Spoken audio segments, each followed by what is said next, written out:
champion ERISLANDY LARA and former WBO champion DEMETRIUS Andrade going at it.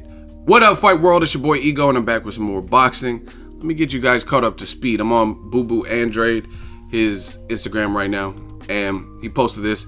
He was in LA for the Charlo versus Williams fight, great card. And he said, had a great time in LA. Now it's time to go back to work. Welp, just received word that ERISLANDY LARA is fighting Yuri Foreman. I made a video about that. Check it on the channel. It's an actual thing in January. We all know he is a well-known runner, so I guess I have to crash another party, right? And that started a chain reaction, and ERISLANDY LARA obviously seen it or got tagged in it and responded. And he put out this tweet, which Andrade highlighted on his page. ERISLANDY LARA says, told my team, close the fight with DEMETRIUS Andrade for the summer. Be careful what you wish for. I'm putting you in a box. Merry Christmas. Showtime Boxing. And that's ERISLANDY LARA's verified Twitter account. He posted this. Great fight.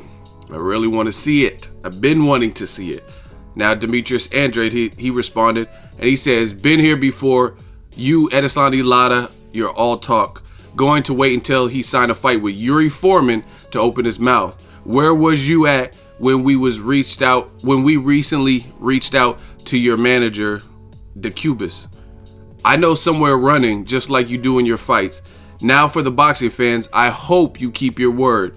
Hashtag A-Team, hashtag boxing.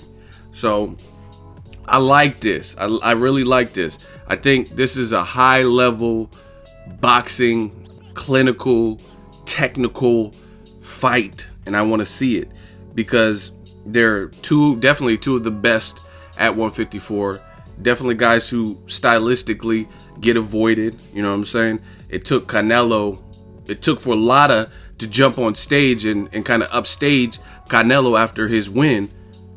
That was the win over Anguilla, I believe. ERISLANDY LARA was behind him, like fuck it. You know what I mean? And it took all that for ERISLANDY LARA to finally get a fight with Canelo. He had been calling him out for years. If you guys follow boxing, you'll know this. This is no secret. Oscar De La Hoya, shout out to De La Hoya for, hey guys, I know Canelo. Like, he actually admitted it was an All Access, I believe. He admitted he did not want Canelo to fight ERISLANDY LARA because it was too dangerous and he didn't like the style matchup for his fighter. So he admits he was basically, you know what I mean, like a mother bear protecting their cubs and didn't want the Lara fight. But Canelo, he went into the Golden Boy offices after Lara tried to embarrass him and upstage him, and he was like, nah, make that fight. I was born ready, make it. Like, you know what I'm saying? And the fight was made, and we seen it. Very close fight, controversial. It was a fight of halves. Lara started out very sharp, very surgical, very crisp, and was outboxing the hell out of Canelo. Canelo, I think, maybe remembered in his memory bank the Mayweather fight and the mistakes he made in that loss. So he started going for broke a bit more, and he started ripping Lara's body, which made it a very good fight, very competitive fight. Kind of like a Andre Ward Kovalev type of fight where, except the knockdown, nobody got knocked down. But you know what I mean, body shots, and it was a fight of halves. One person kind of controlled the first half, and then the other person controlled the second half. And body shots were like a difference maker in the second half. Very close fight, no matter how you scored it, if you're a realistic fan. And it was a good fight. They gave it to Canelo. The biggest problem I had is the scorecard. You know what I mean? The scorecard was some bullshit. They had the fight 117 to 111, Levi Martinez. I think that to call that fight that wide for Canelo, I can't see it because he was clearly losing at first. You know what I mean? But nonetheless, it's over. It happened. Canelo won. Lara didn't get the decision, and that's where it is. But it's going to be interesting to see if Lara fights. I got sidetracked and stuff talking about that. But it'll be interesting to see if Lara will get a fight with DEMETRIUS Andrade. I think it's a good fight, and I want to see it, man. I want to see how this game goes or whatever. And I interviewed DEMETRIUS Andrade. I'll try to put it at the end of this particular video, but I interviewed him years ago, and I asked him about it. I said, so I heard you lost to ERISLANDY LARA. In the past, in the amateurs, and you say now you'll beat him, what's the difference maker? And this was way before the Willie Nelson fight and stuff. This is when I was actually first coming up. And Boo Boo told me, he said it's simple. He says, when I fought him initially, right? He says, I was young. I was like 17 years old. And he, being a Cuban, a lot of the Cubans, they stay in the amateur systems for a while because the way their country is set up. And it's weird because Fidel Castro just died. But the way everything's set up over there, they can't professionally turn pro, so they have to defect and come to the United States. So you see a lot of the Cubans, like the Rigondeaux, Luis King Kong Ortiz, some of the fighters even lie about their age.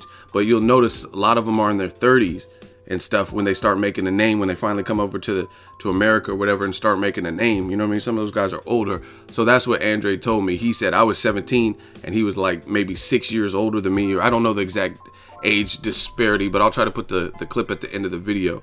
So he says, you know what I mean? I was just coming in my own, but since then things have changed. He became a champion, beat Vanes Martirosyan, got up off the canvas from a knockdown, and then went to work and won pretty much every single round after that. And that was a good win for him because the Vanes Martirosyan, if you think about it, Vanes Martirosyan is a guy who's been in tough fights, and he disputes. You could ask Vanes himself. He disputes a lot of his losses, like the Lada fight. I was at that fight, and he was pissed because he thought he beat Lada. You know what I mean? He thought Lada was running or whatever. And same thing when he fought Jermell Charlo. He thought he beat him. You know what I mean? It was a close fight. But the one fight he says that he's like, he knows he lost to Andrade. That's what he said. I seen an interview where he said that. This was also a very good win after a long layoff against Willie Nelson, a power puncher who has an amateur career, who was taller than Demetrius Andrade. And Andrade just chopped down the tree. So Andrade's a quality fighter, no doubt about it. He just, I want to see him get right and get active because I know how good he is. I've seen him spar live and stuff like that. Lada, I really fuck with Lada. I don't really like the Yuri Foreman fight. I just think it serves no purpose, and I think Lada is too talented to A, lose to a guy like Yuri Foreman, and B, to even fight him based on his opposition since Canelo's. And I understand, okay, maybe some of it is being avoided, but when I always have a problem with the avoided thing because I look at it like this. If you can somehow, some way in this planet give Yuri Foreman whatever amount of money he wants to get in there with Lada, then you can't get nobody, you know what I'm saying? Like a Tony Harrison. There's nobody else you can get in there. Like that doesn't make any sense to me. That like Yuri Foreman is like, I understand being avoided, but you mean to tell me Yuri Foreman is the only person? You know what I mean? I doubt that. So as far as this fight, I want to see it. Demetrius Andrade, ERISLANDY LARA. That would be a high-speed chess match, and it'll be a grudge match, a rematch from the amateurs to see who's improved and how far they've improved and things like that. And it's a good fight. It's a technical fight for the boxing purists, and I want to see it, man. So I'm all good with the build up in boxing when the fights are built up in the WWE and the Twitter fingers and all that. That's great, but I wanted to actually build up to see. That's the point of the build up to me, to actually crescendo and build up to something. You know what I'm saying? Like you don't create blueprints and start building a house and then just walk away and then never finish the house. You know what I'm saying? So in boxing, sometimes we get these build-ups and they never build up to anything. They never amount to anything. It's just like they shit talked and then it just dies down and nothing happens. I don't want that. If both these guys are talking shit about each other, let's see them scrap. This is a good fight. I actually made a graphic a long time ago because this is a fight that I've wanted to see for quite some time. Just two quality guys. It's a meaningful fight for the division, and obviously the winner would be catapulted into bigger and better things. Let me know what you guys think of this back and forth between Demetrius Boo Boo Andrade and ERISLANDY, the American Dream, Lara.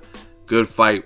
Winner I would see, and maybe, I mean, in a perfect world, but I would say the winner would definitely deserve a fight with Canelo, the winner of this particular fight. But who knows? You know, boxing politics. Golden Boy might not want that. You know what I mean? Let me know what you guys think. Drop it in the comment section. Make sure you share the video, like the video. As always, hate, comment, and subscribe. Till next video is Ego signing off. All right. And I heard a rumor, I don't know if it's just hearsay, that you fought ERISLANDY LARA in the amateurs. Is there any truth to that? Yeah, I fought him in the amateurs before. And do you remember the outcome of that particular one? Yeah, definitely. You know, I still got that thing on the tape. The score, at the end of the day, the score was 4-9. Of course, it was overseas, and they gave him the fight. But yeah, Demetrius Andrade scored 4 points, and he scored 9 points. So, you know. Okay, so what do you feel that has changed, in, I guess, in your fight game where you would beat Laura? Just my power, my skill, my IQ, you know, my patience, my all-around game. You know, I fought Laura when I was 17, 18. He was 20-something years old at that time. When he's about to hit 30 now, like 30, what, he was about to hit 30, 31. So, you know, the years between us two was big during that time. And, you know, there's really not too much that can change with his boxing skills. But with mine, you know, I was young, I'm still growing, I'm getting stronger, I'm getting faster, and I'm seeing things a lot different now.